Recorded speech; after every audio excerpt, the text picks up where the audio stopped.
Good morning, good afternoon, and good night. Happy Thursday. This is Tyren Robertson sitting in with your RETV News Break for Thursday, February 18th, 2021. Unfortunately, Felicia has been able to report this week as she is dealing with an awful storm that has been hitting most of the U.S. Our RETV hosts are all over the country, and Felicia lives in Texas, where they are not used to the snow, ice, and cold that they received earlier this week. So we send our thoughts and our prayers to those in Texas and other cities and states that are without power and so forth. So as she usually says, I'm going to bring you the news you can use and the ish you don't want to miss.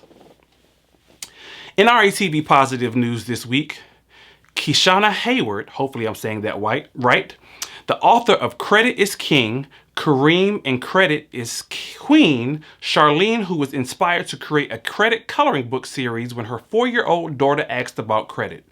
After an unsuccessful search for resources online to help her daughter's understanding, she decided to create her own. Heyward goes on to say, I created the coloring book to help our youth learn about credit at a very early age.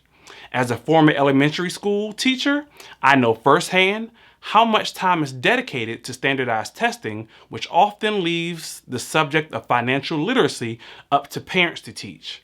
Providing kids with a solid financial foundation allows them to avoid mistakes most adults often make.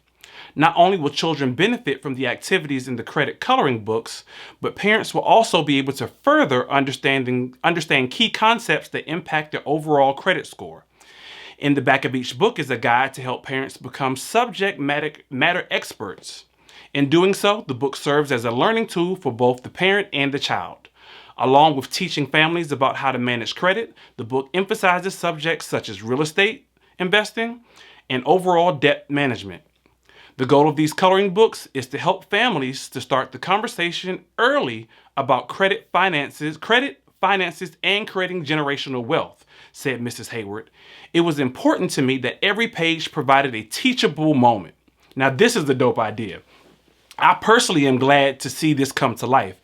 As she mentioned, financial literacy is not taught in schools and leaves it up to us that we actually teach our kids as parents or allow someone else that we trust to teach them all those things about credit. I know personally, I make it a point to teach my kids some of those important skills that we need as an adult that they will not learn in school. So let's just pray that my kids are listening and hopefully yours are too.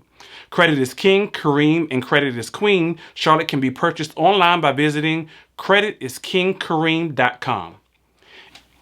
In other news, there have been a few great movies that have come out over the last few months that I really hope that you all have gotten a chance to watch, as they are definitely entertaining and educational.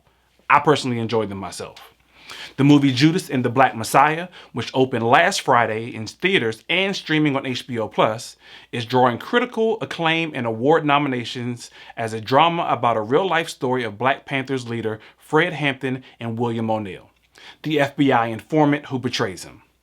Fred Hampton, a young charismatic activist, becomes chairman of the Illinois chapter of the Black Panther Party, putting him directly in the crosshairs of the government, the FBI, and the Chicago police. But to destroy the revolution, the authorities are going to need a man on the inside. FBI informant William O'Neill, played by Lakeith Stanfield, infiltrates the Illinois Black Panther Party and is tasked with keeping tabs on the charismatic leader, Chairman Fred Hampton. A career thief, O'Neill revels in the danger of manipulating both his comrades and his handler, Special Agent Roy Mitchell. Also check out, in her directorial debut, Regina King adapts the Kemp Powers play One Night in Miami, a fictional account of an incredible night where icons Muhammad Ali, Malcolm X, Sam Cooke, and Jim Brown gathered discussing their roles in the civil rights movement and cultural upheaval of the 60s. Set on the night of February 25th, 1964, One Night in Miami follows the young, brash Cassius Clay as he emerges from the Miami Convention Center, the new heavyweight boxing champion of the world. Against all odds, he defeats Sonny Liston and shocks the sports world.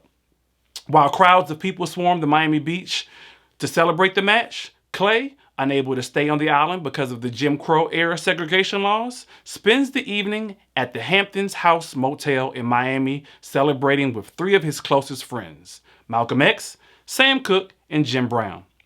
During this historic evening, these icons, who were the very representation of the pre-Black Power movement and felt the social pressure of their crossover celebrity brought, shares their thoughts with each other about their responsibility as influencers, standing up, defending their right, and moving the country forward to equality and empowerment for all Black people.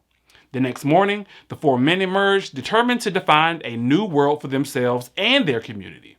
Released back on January 15th, you can watch One Night in Miami on Amazon Prime Video.